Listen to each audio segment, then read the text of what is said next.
The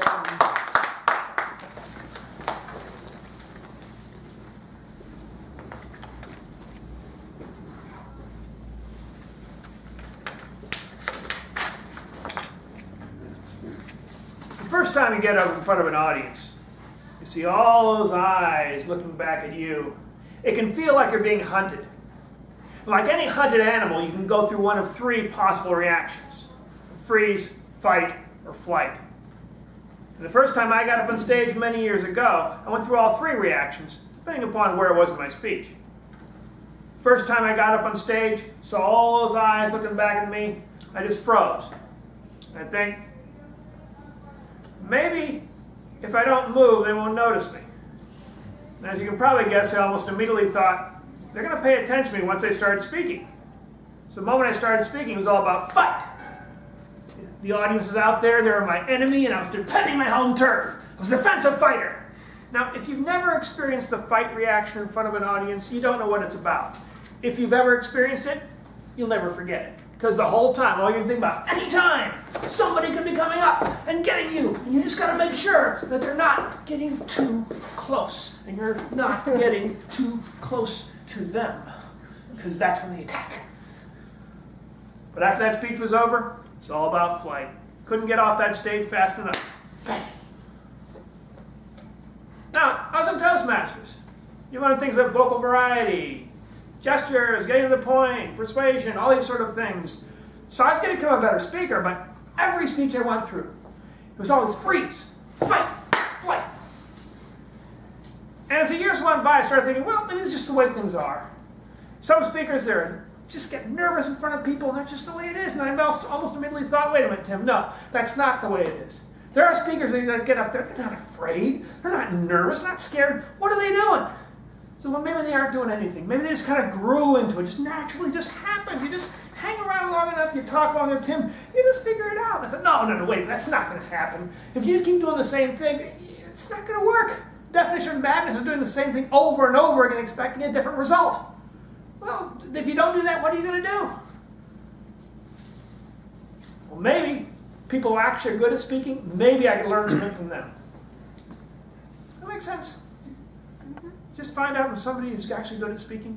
Well, there's this guy, Craig Valentine, who's kind of making the rounds. He won the World Championship of Public Speaking, meaning that in Toastmasters, he was the best speaker on that day of the speakers from all over the world. And I thought, okay. Craig Valentine became a virtual mentor. Virtual mentor. That just meant I bought his DVDs and his CDs, and I started going through all the different videos he had, and the blogs, and reading the blogs, and the videos, and the DVDs. And one day, Craig announced, I'm coming out with a book called World Class Speaking. It's going to contain all my tips, tricks, and techniques. I thought, gotta get that book. You ever have that feeling when you have to get a book in your hands? Have you experienced the Harry Potter? You just had to get that book in your hands. And that's the way I was with World Class Speaking. So I went out there and checked all the bookstores. Back then there was something called bookstores. And one day in the bookstore I saw it. There it was on a shelf, a red paperback book with World Class Speaking in white letters on the side. It was like the book spoke to me. The book said, Tim, here I am with the answers that you've been looking for. I said, book, what are the answers? And the book said, Tim, buy me, read me, and thou shalt find out. I thought, whoa, that's a pretty good book. So I bought the book, started reading it. And there was something in it that pointed out something I'd never really thought about before, about speaking. Is that most time when people get up and speak, they start thinking about performance. And unfortunately, except for moving around on stage and vocal variety and gestures and this sort of thing, there's really not too much performing you can do unless you happen to know tap dancing and singing and those sort of things.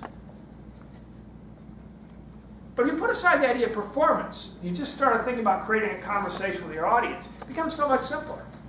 Because you already know how to create a conversation.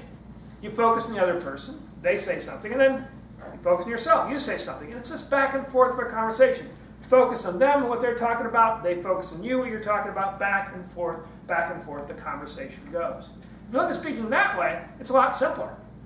It's just them and you. It's like a spotlight that swings back and forth, focuses on the audience, focuses on you, focuses on the audience, and focuses on you. And the great thing about it is, it occurred to me, there's no freeze, fight, or flight in a conversation. I mean, those things just don't happen when you're in a conversation. Those really aren't issues. So I thought, okay, create a conversation with my audience. I started doing that.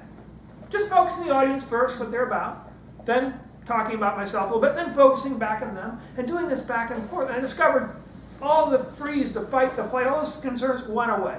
Nervousness went away because the conversation is nothing to be nervous about. There's no pressure. Once you finish what you have to say, you just ask the other person what they've got going on, and you keep on going back and forth until a conversation comes to a natural conclusion. As I did that, I found the speeches more engaging, more interesting, and more entertaining for my audience. And you can do the same thing too. If you ever get up on stage and you're nervous, you're scared, you've got speaking fears, or even if you're confident about things and you're feeling like you don't know what to perform up there, forget about performance. Just create a conversation, back and forth.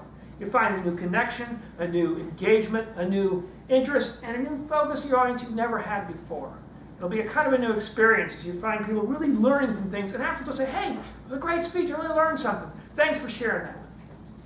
So if you want to really become a better speaker and get aware of all your speaking fears, all your nervousness, all you need to do, remember to do, is to create a conversation with your next audience.